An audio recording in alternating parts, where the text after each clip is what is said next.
I'm Shawn from Famous Faces. And I'm Sebastian from InvestComics.com. And this is FFFIC.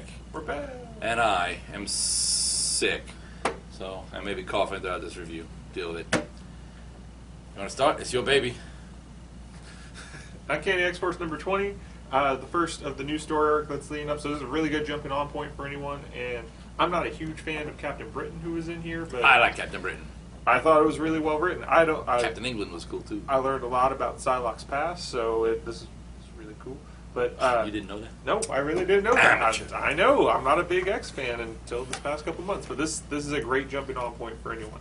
I'm not going to say it's as good as the Dark Angel saga and everything, but good first issue. I think it's only 2 or 3 issues. Definitely check it out. And he makes Remender makes certain that anyone like me jumping on going, ooh, look, Nightcrawler, knows this is not... not your elf. This is not your Nightcrawler. Don't call him elf. Yeah, I did actually enjoy Deadpool making fun of his facial tattoo. Who knew? Like when they walk. Who knew Deadpool could make? What's the worst that can happen? Oh, good stuff. All right, Young Justice. This was really, really good. This was mostly Talia al Ghul and Clayface. Not what you'd expect. And the origin, not what you expect. And I continue to, I really like whatever Earth they said this is. 84. This is my Earth in the new 84. in the new DCU. It's not 84. It was like 12. This is without the sticker logo. This is a good Earth. I may move there. You'll be missed, sort of. Birds of Prey. Number 5. Why'd I have to look? It's number 5. Did they find their prey yet? They're still birding. This is really, really good. And I've said before that I read this mainly because of Jesus Saiz's artwork. It's absolutely gorgeous, this issue. Normally the only, he's opened the eyes of the kid. They don't all look. Normally Jesus Saiz, he draws really, really well, but everybody looks kind of sleepy. All right, this he's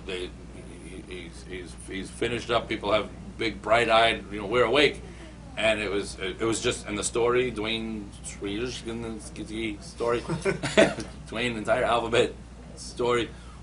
This was really good. Read this. It is one of my faves, I think. Catwoman number 5. Right? Yeah, written by Judd Winnick and drawn by Gillian Marsh. Art is awesome. I forgot what was going on until about halfway through when you see the villain from the previous. I'm like, oh yeah, that happened. But yeah, it is a good issue. It's good when she finds out about the money and she gets... It reminded me of Dumb and Dumber in a sense. I got all this money. Let's go spend it right now. It is like, and Marvel's got the Black Cat who can cause bad luck. DC's got the original Catwoman who apparently can attract bad luck. She's her own Black Cat crossing her own path. Boom is re-putting out Steed Mrs. Peel by Grant Morrison and Ian Gibson. I remember this from way back in the day, in the 90s when I was working at Collectors Comics. It was in the thicker format then, but prestige format. I believe so. Because I bought it then too, and I don't have it anymore. And this is so good, such a really, really good story. It's just reprints. I believe so. That's cool. I believe these are the. It never says, but maybe they didn't put all of them out, and I solicited it, and they only put one out or something. But I swear at least one came out, and then I had it, and it's really, really good. I was surprised at how well that held up. Did you read this? No. You should. I'll wait for a trailer. Right. I've heard nothing but good things. IDW's Memorial. This is what Chris Robertson, yeah. Chris Robertson and Rich Ellis doing the art.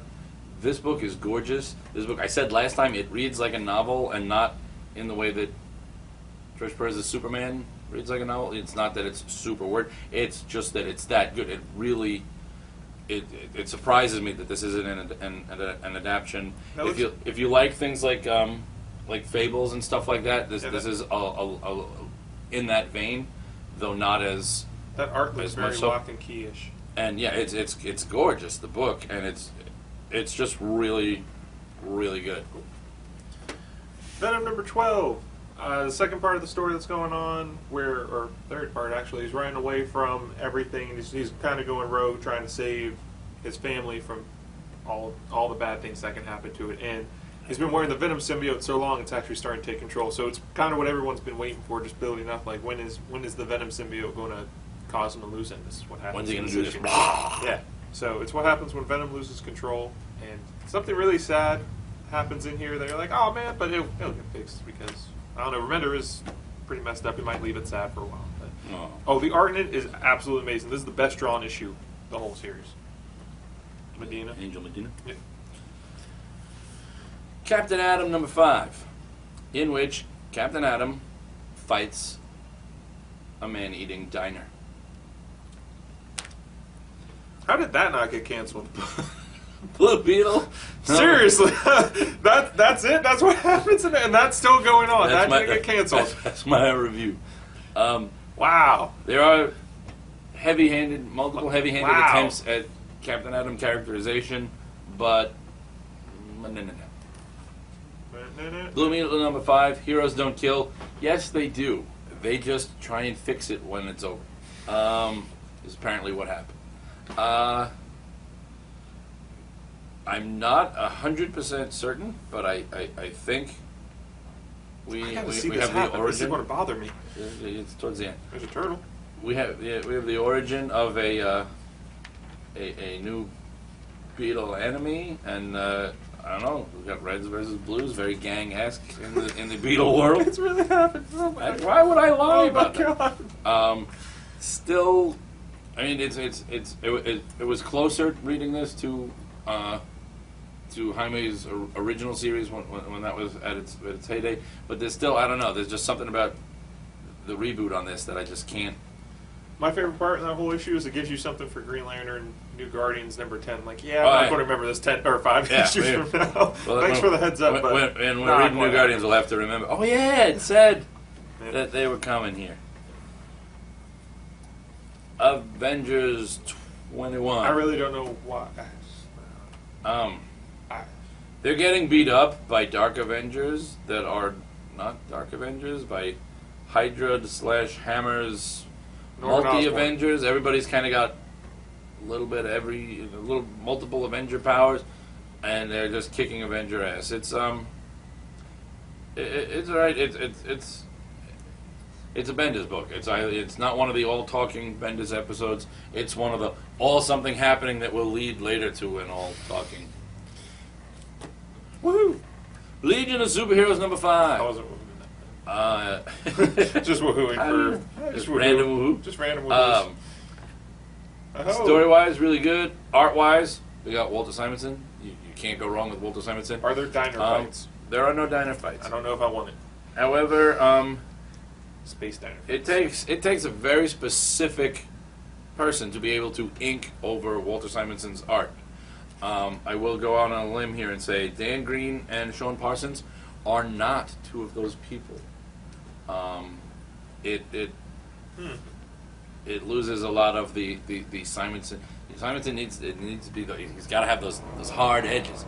They kind of soften things up a bit, but it's still good. It's still Walter Simonson, and the story Paul Levitz always knows how to do the Legion. Ultimate Spider-Man number 6, written by Bendis, drawn by Chris Samnee. I love Chris Samnee. His art is I would probably say my favorite artist in comic books. I think he's the most underrated and best. Thor, Mighty Avenger, and everything. So I picked this up just because of him. I've been reading it, but I was so happy for this art in this book. It was good. Story was okay, but art just, why can't he do this monthly? I like the story and I like the art, but I have to say I really like what the heck's her name that does the art normally? Sarah Shelley? Something. Yeah, sorry. I don't know how to P. Piccione. Sarah. I don't know. But she's coming back in like 2 issues or whatever. But I do think that I love Sam Lee too, and I was happy he was doing this. I do wonder how he's a hell of a different art style from. So good though. But it's great, but nonetheless, I just wonder to the average reader who suddenly goes meh, or any people who popped on from the from the fact that this was all over the news. If you read that and like this art style, go pick up Thor: Mighty Avenger. It came out a year ago. Yeah. It's 2 volumes, and it's my favorite Thor story. So it's all ages friendly. It's just Sam Lee's good. Yeah. And This is one of the few things that I can honestly say I 100% enjoy Bendis' writing on this. I didn't really care for the Ultimate Peter Parker version of Spider-Man, but this... Yeah, it's like building a whole new universe around this kid. I'm in on this. Look, it's like a spider. You should have put Venom with this. Did you plan this? No, I don't plan. All right. It worked out really well in our favor. Just happened. It's probably the order I read them in or something. They were just a little cluster. Avenging Spider-Man number 3. He's avenging. I know they killed the Red Hulk last issue. I know you've seen him all over the Marvel Universe, so I'm probably not spoiling anything. Red Hulk wasn't as dead as everybody thought. This was a really, really good issue. They killed Red Hulk? Yeah, I know. Jeff Loeb's going to be pissed. It's okay. They fixed it. Zeb right. Wells really gets Spider-Man. He really does. He gets not just the dialogue and the banter, but why the banter's there, what's behind the banter, and he just gets the actual heart of what makes Spider-Man Spider-Man. And I actually really love this book. So you're saying there's a chance he can get Peter Parker and Mary Jane back together? If anybody can do it, it's going to be Zeb Wells, but I don't know how that fits with the Avenging title. The only thing I don't like about this book is that logo. That lettering. Get used to bad logos. Yeah. I mean, it's not the new DC logo by any stretch, but this lettering just makes me think of like those was it late 90s, early 2000s when they had just like all the logos were like this big. Oh, I know. Yeah, they had these big circles in the corner, and the pictures all looked like 3-year-olds drew. Yeah, it just is. So, Amazing Spider-Man. This is a good story. I got my one Spider-Man signed with Peter Parker. It's and I do like Ramos's art though. I don't know why. I know that usually I like him very particularly, but I read this without stumbling over it. Normally I don't like Humberto Ramos on Spider-Man, but I read this without a problem. I don't know, maybe I've read too many Spideys and now it's like The Godfather 3. Just when I think I'm out. Hold me, Megan. But this story is pretty good. It's not the way I thought it would be when they solicited that Spidey gets a peek at the future. The way he gets a peek at the future is not your typical the break room of tomorrow. Arrow. It's I liked it a lot. Go to Princeless. Princeless, number 3 of 4. Makes me sad because that means there's only one left. This book is so good. And this issue in particular, they hit on all the tropes of the usual warrior princess type. And she goes to an armorer, an armor smith. Blacksmith? Blacksmith makes like horseshoes. You got to go to specifically an armorer to get armor, right? But yeah, they're a smith. A smith? Yeah, but Oh, that's cool. That reminds me of Gladstone art. That's cool. The art is gorgeous in this, and then they've got the Don't typical. know what that has to do with armor. That's what they're talking about is the Women Warriors collection. They talk about the armor. They've got an armor style called the Sonya, called the Diana, a dated one that they refer to as the Warrior Princess, and then they discuss why can't women? Why does it have to be for women warriors? Why can't it be for warrior women? And they go, and it's really good, really well thought out. It's really cute, and I mean I read this with Bella. She loves this. And this is good. This is that. Bella's his 5-year-old daughter. Yeah, Bella, just to give you a heads up. Yeah, my 5-year-old daughter loves this. My wife, actually, I left one of these out from the last time I did a review, and she read at least issue number 1, and I think issue number 2, and liked it. I've been trying to make my wife read comics for like forever. This she read all by herself. So there's a review right there. Who are you gonna review? Ghostbusters! I ain't afraid no ghosts. Ghostbusters number 5. This book, did you read this one? No, you read it? I read the... This is one of the best issues yet. I think I'm 2 issues behind. I gotta read 4 and 5. This is one of the best issues. The art is so gorgeous on this. And the story, it is, if you like Ghostbusters, if you like either Ghostbusters movie, this works for you. If you like any of the Ghostbusters cartoon, this works for you. If you've never heard of the Ghostbusters, I wasn't a fan of this cartoon. works for you. This is so... This book makes me happy. I like this book. Green Lantern Corps number 5. First half, I couldn't get behind the first half. I was with Second half, awesome. I enjoyed every bit of it. I was with it from the get-go. Yeah. I liked him finding the missing lanterns or the Guy Gardner and a refugee surly lanterns. bunch of veteran lanterns. Yep, but and then some angry lanterns. And continues, and he's building a group to kick some ass. But we finally get the origin of these the keepers, and that's you know, we were just applauding Tomasi last week on Batman and Robin. On Batman and Robin again, sir. Well played. That's brilliant. Yeah. That was very well done. I just didn't like the first half. I don't know why. You're a weenie. That's why. There you go. It was still good. Internet post. Shawn said you're a weenie. Post that. Or other words that you I choose won't to. even defend him this time. All right. From Big Dog Inc., we got the Legend of we got the Legend of Oz, Wicked West. It's a lot of stuff to say, and my jaw is tired. The first one was good. This one's even better.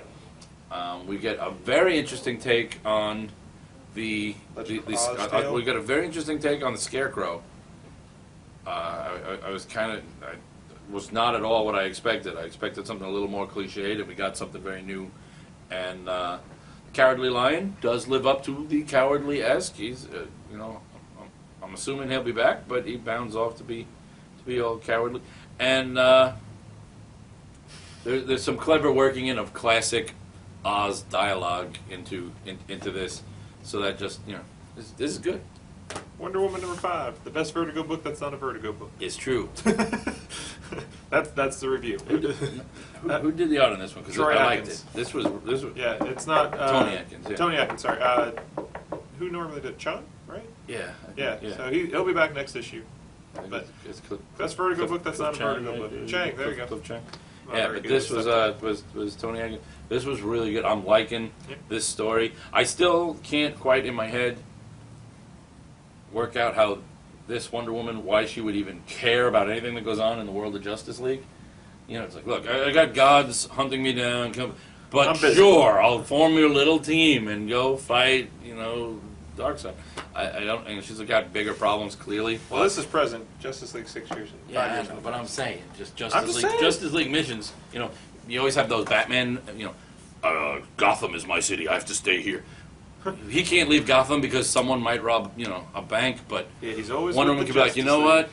Sure, there are gods committing wholesale slaughter, but yeah, I'll help you with the Royal Flush Gang. I'll be right there. I don't, see you in 10. Let me, you know, because that's a priority. It is. You know, New Mutants. This was good. I mean, it's always good, but they did an unexpected. You know, Abnett Landing. The X universe is a little more connected.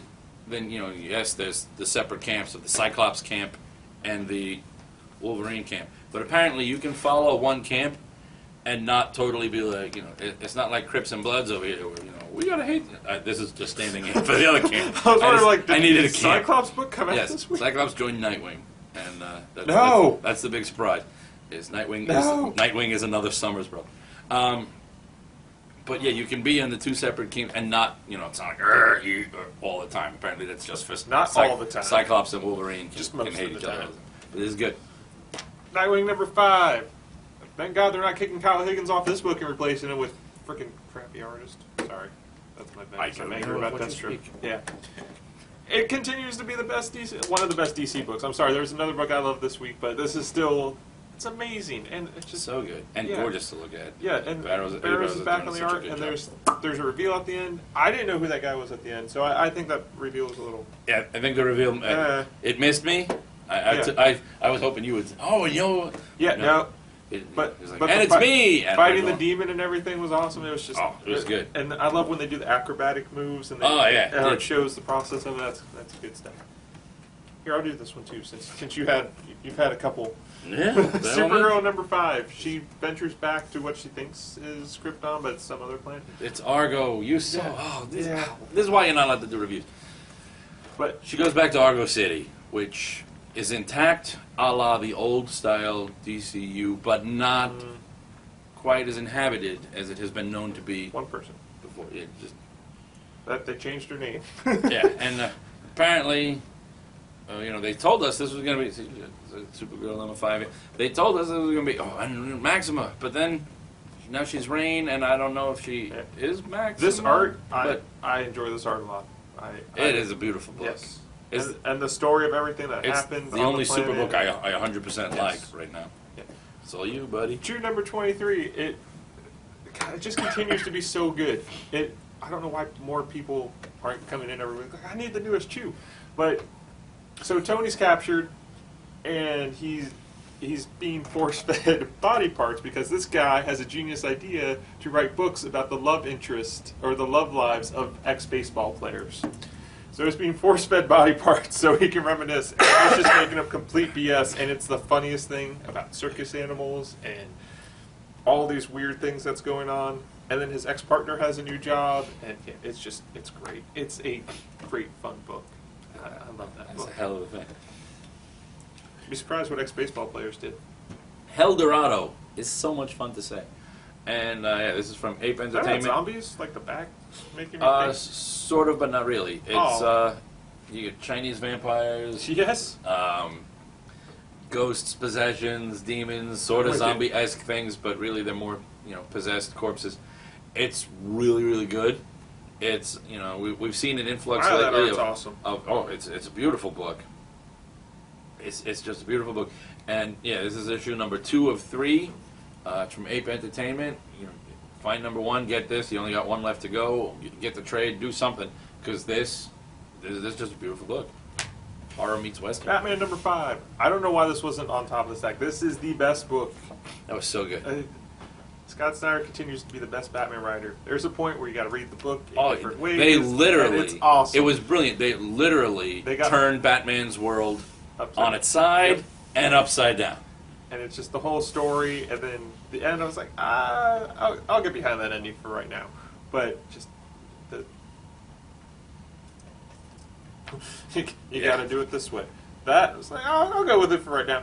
What made me was that there's a moment where we had talked last week about how over in Batman and Robin, Tomasi was doing such a great job with Damian. Mm-hmm. There's a moment in here where Scott Snyder and Greg Capullo's artwork is the expression Greg Capullo puts on there. Yep.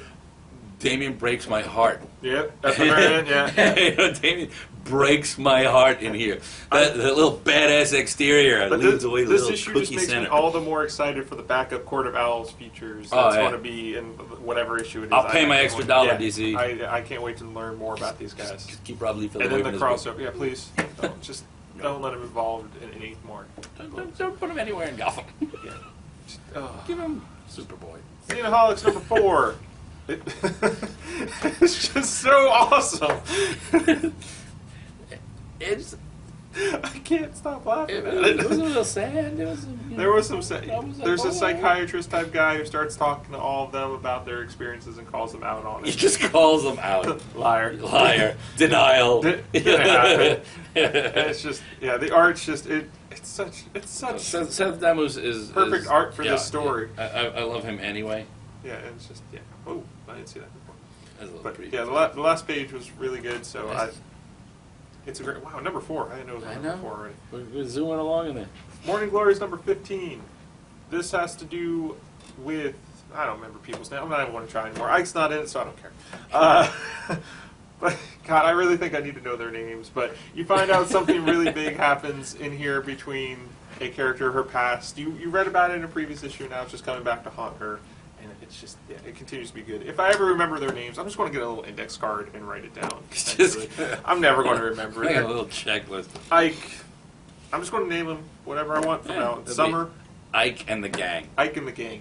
That's it. I like that name. That sounds good. All right, in the weirdest turn of events in my life, I read an Aspen book. Who knew? Oops. And sorry, that's all Aspen is. No, this is a boob-free Aspen book. And it's a really good Aspen. Well, what are their names? Sorry, you look at it. But speaking of names, I followed this because it was Greg Pak, and I loved him on everything lately. So I even followed him to Aspen. It was bound to happen. And this is a really, really good story. You've got brother and sister. You've got a jailbreak. You've got a kid dragged down to hell for the sole purpose of he's a cartographer and he's really good, and someone in hell wants to get out and needed him, and that's it. It's now this dead man's run. As he's in hell, he wants to find out if his sister's there because He knows he goes. I may deserve this, but my sister doesn't. He wants to find his sister and save her. Other people want to get out of hell, and it's basically Prison Break, but the prison happens to be hell. So there's that. But it's really, really, really good. And there's the Tony Parker on the art. Very nice. Very nice indeed. Daredevil number 8. It's part 2 of the Amazing Spider-Man storyline that happened the issue before. I really wish they didn't have a Spider-Man book coming out this week so people can actually read this one. Because otherwise people are just going to be like, oh. So, you review it. It's so good. Mark Waid is killing it on this book. And the art for this issue is done by, I don't remember who. Meccano. And it's beautiful. Yeah. And it picks right up where last week's Amazing Spider-Man left off. It's well done. This really is one of the best. At this point, I think we keep finding one of. There's a handful of best Marvel books, and then a whole lot of The Marvel at this point is either doing greatest books ever or same old crap. Not a lot in between. Not a lot of gray in the 616. Out of 96 total books, there's 5 really good ones. We'll say 6. There's 6 really good books and 90 other things. Boom's Planet of the Apes continues to rock me away. They're monkeys and they're angry. No, but this one you get the. You get some insight. No, there's not interspecies loving. There's 2 little kids terrified because their parents are all getting killed. One kid just happens to be an ape, and the other kid happens to not. But you get a little more backstory to some of the main characters and just the world in general. I picked it up on a whim because it's apes, and I'm like, giant gorilla people. How can I not? But they're really doing great stuff in all the Planet of the Apes books. They got an ad on the back for Exile of Planet of the Apes. I'm already excited. It's just good stuff. Superior number 7 is only a couple months late. That's Mark Millar, so that's to be expected. But this wraps up the story. This is a really good ending for the story. I was really impressed with it. I'm not the biggest Mark Millar fan, as people know. He's not. But what's his name? Lian Yu? He draws action scenes really, really well. It's just there's a good 4 or 5 pages in here where I was just blown away by the art, and it's a really, really good ending. So if you haven't been reading that, pick that up and trade. It's awesome. Dynamite, Lord of the Jungle. It's Tarzan. Shh, don't tell anyone. Why isn't it George of the Jungle? Because that wouldn't be as good. Lord of the Jungle. Watch out for the tree. It's $1. It's introducing their new take on Tarzan. It's basically Tarzan's origin. We've seen it, we know it, but here it is. From what I remember, I haven't read the books in a while, but this is pretty close to the books. It's good. There were a couple of moments I don't remember what though. I know there were a couple of moments where I was just like, but no, I was liking this, and I think they've been doing really good with this kind of stuff lately. I've been liking most of their little adaption-y things, and check this out. Kirby Genesis Dragonsbane. All the Kirby Genesis, they're Kirby created characters, and you can see, all of Kirby's characters. There's a lot of similar themes, a lot of similar looks, a lot of similar whatever. This one, I feel even more so. It may as well have just been, called not Thor, because Dragonsbane is not Thor, really Thor. Dragonsbane is Sigurd, and you've still got, it's all the Norse. You've got Heimdall, who actually looks a little bit like he does in the movie.